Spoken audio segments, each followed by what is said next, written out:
everyone. My name is Hannah Sargeant and I'm a planetary scientist at the Open University, and I'm also a member of the Living on the Moon team. So I'm here to answer your questions about living on the moon and anything else to do with space exploration. Now, we've had a question in from Raj asking, is there any waste management plan with regards to satellites at the end of their life, either reusing them or taking them out of harm's way? Now, you may have noticed over the last few years there's always an increase in the number of satellites being launched, and this means that they're becoming quite clogged up in orbit around Earth.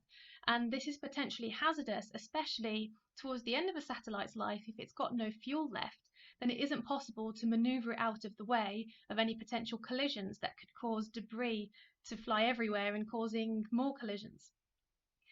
So there's actually an end-of-life phase to satellites where you consider what you're going to do to make sure that it's no longer a hazard in orbit.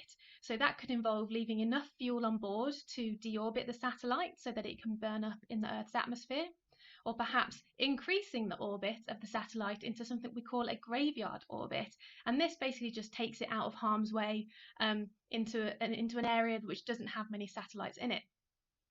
But in regards to the satellites that are already up there that didn't have an end-of-life plan and are potentially going to cause a problem one day, there's lots of different ideas that are currently being tested in order to take them out of orbit. So that involves lots of really wacky ideas, some of them including harpoons or nets that we can wrap around the satellites and then dragging it down into the Earth's atmosphere to potentially then burn up and remove it from harm's way.